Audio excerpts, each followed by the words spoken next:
आज हम लोग साउथ अफ्रीका के बारे में बात करेंगे।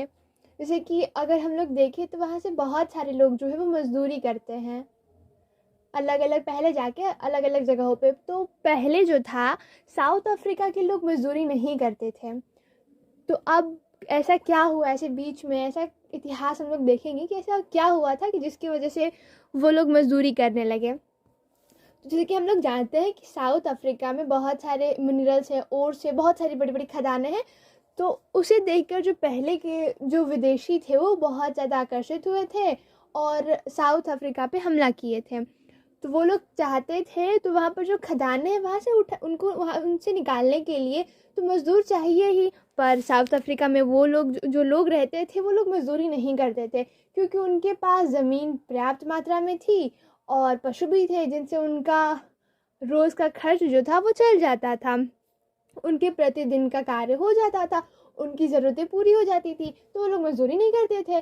तो ये लोग परेशान हो गए कि अगर ये लोग काम नहीं करेंगे तो हम इन सबको ले कैसे जाएंगे, या फिर कैसे होगा सारे काम, क्योंकि वहाँ पर उद्योग लगेंगे तो वहाँ उसमें भी काम करने के लिए लोग चाहिए। खदानों से जो मिनरल्स है, ओर से, उन सबको निकालने के लिए भी मज़दूर चाहिए।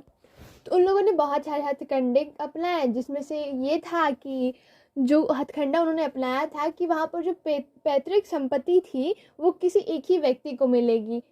तो इससे क्या हुआ कि घर के जो बाकी सदस्य हैं वो लोग तो बेरोजगार हो जाएंगे, उन्हें तो कोई काम नहीं मिलेगा।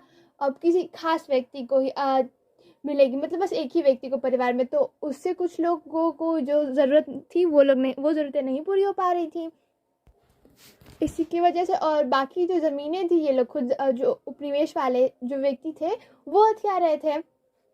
तो इसी में एक रिडर पेस्ट या फिर मवेशी प्लेग एक रोग है जो फैल गया था साउथ अफ्रीका में, जिससे कि वहाँ के जो जानवर थे वो मरने लगे थे, जिससे साउथ अफ्रीकन के लोग जो थे वहाँ पर और परेशान हो गए। एक तो ज़मीन चली गई, दूसरा जानवर भी मर रहे हैं ऐसी रोग प्लेग की वजह से।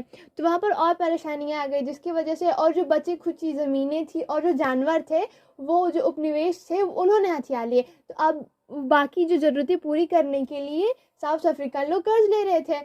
अब कर्ज ले रहे थे तो जो उपनिवेश वाले थे उन्होंने साफ कह दिया था कि कर्ज वापस करने के लिए आपको बगानों में, खदानों में, उद्योग में काम करके ही चुकाना होगा, ऐसे नहीं चुकेगा।